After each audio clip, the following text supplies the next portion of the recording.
What's happening? John from Long Island punk band Wrecked. Making this video on the way home from work. Contrary to what everybody's seeing on Facebook, not everyone's working from home. So until further notice, business as usual, working at the office. This video is actually in response to my cousin Mary saying she wanted a video on this particular post I made on Facebook this morning. So here goes. Post is concerning the 20 most impactful albums of your life, I guess. Now, there's a ton of albums I love. I wouldn't necessarily call them impactful. The idea of the post is to really think about, an album that came out that really changed something for you. That's how it means to me. And the previous three I'm not going to get into, but the one I posted today was the Blind Melon's Soup album.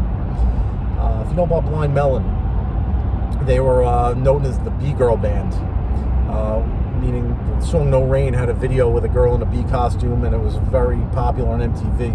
At that time, 1993, I didn't have MTV, so I didn't even know about it. I heard the song on the radio, and it was not the kind of stuff that I'd like. But between that album and the second album, I went through a lot of changes with the music I was listening to, and I got more into like jam rock and real rock and roll, blues rock, country rock, because my guitar playing was progressing, and it was progressing in that direction. So Soup by Blind Melon came out, I think, 8 months before the singer Shannon Hoon died of a drug overdose. Now, I'm not the type of person that likes to glamorize or romanticize anything like that. I don't think that he was necessarily more talented because of his addiction or whatever. I never thought that way about any of those guys. I never thought that it made Jim Morrison any better. I don't think it made Jimi Hendrix any better, the drugs. I think it actually makes things worse. But that's my opinion. But getting back to Blind Melon, that album taught me you really can't write a band off based on one video, one song, or what the public believes that band is. So at face value, they seem like a post-grunge band, and a bunch of dirty white Southerners playing music, and it was pop music, and I didn't like it. But that second album, Soup, changed the whole landscape of it. And for me, it introduced me to the idea that a band can actually be a serious, legitimate band, and regardless of what you see on the TV. So I didn't give them a chance based on that B-Girl video. But this album, it's a very dark album. None of the songs are really happy, and it's probably the lyrics are very personal, and if you read them through, and I know it's tough these days. I mean, but when I was a kid, when you got a new album, that's what you did.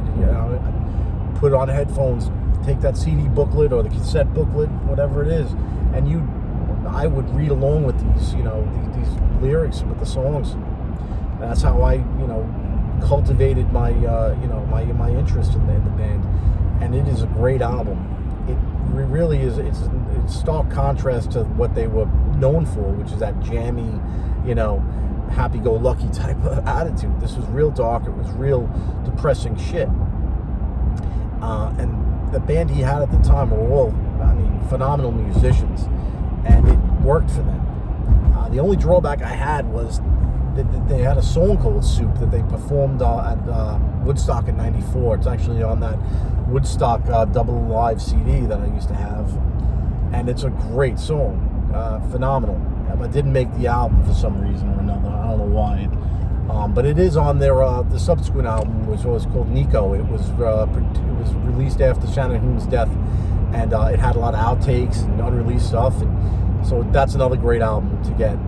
But as far as impactful, like I said, Soup showed me that the band could be more than what that one video or the one song that's out there could be. Now a lot of times, you hear one song of a band, you make judgments. I know I did. I was very judgmental of them based on that B-Girl.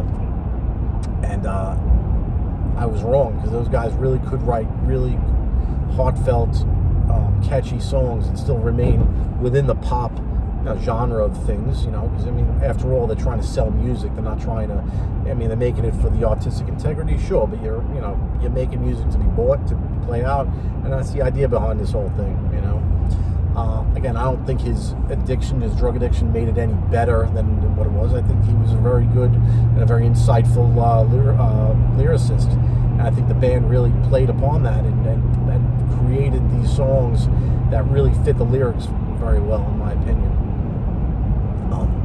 But yeah, that's it. Blind Melon Soup. I really strongly suggest anybody picking that up because there's a lot to digest on that album. There's so many great songs. A lot of it is, tongue-in-cheek humor here and there, but you can tell it comes from a very dark place. And very sad that he was had his demons and succumbed to them. It's very sad. But life goes on, and those guys, from what I know, after that was the end of them. I know that they had gotten another singer. I think I heard some of it, and I don't think it was very good. And then there was talk about Shannon Hoon's daughter, Nico Blue, singing for the band, because I think she's in her 20s now. So I think she's born in 94, 95. So yeah, she's in her 20s, and there's talk about her fronting the band now, which would be interesting, just as a novelty, really. I don't know much of her singing ability, but Shannon Hoon had a very unique voice. Fit that music, and I would strongly suggest anybody getting that album and checking it out.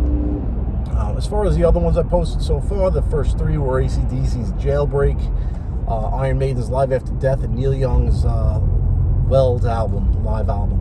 And again, when I say impactful, it changed the way I thought about things, music, life in general, whatever it be. The AC/DC 74 Jailbreak was my first exposure to AC/DC, really, to associate AC/DC with a song, and it was a song Jailbreak, and it was one of the first heavy metal songs I had heard, and I was hooked, Again, it started me off on a journey of heavy metal and subsequent punk, death metal, all that other stuff. Iron Maiden's Live After Death, only because that was my first real exposure to their previous material. The only album at that point that I had heard prior to Live After Death was probably the Power Slave album, and I never heard of any of the material off the first album, off Killers, Peace of Mind, or Number the Beast. So that was that. Live After Death, which also came along with a release of a home video of the concert, which was passed around in my teenage years for me and my buddies, just because it's phenomenal, and they're still a great band live.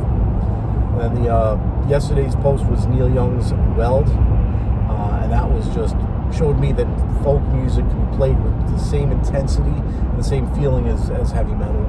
And Neil Young's the perfect example of that, because he played distorted guitar soulfully, and he wrote folk songs, and they translated to an electric setting, with no pretense, no bullshit. The song is a song, and it can hold up as an acoustic, and it can hold up with Crazy Horse. So those are my thoughts on it. And in closing, like, just gonna really think about the ones in the next coming days on the post. And check out my YouTube channel again, JC from Long Island. As I said, just talk about some mostly music related topics. So everyone stay safe out there with the coronavirus. God willing, we'll get through this and hopefully come out better for it. So that's my 2 cents on Blind Melon Soup. Again, that was for you, Mary Coleman, and that's all I have to say. Have a good night.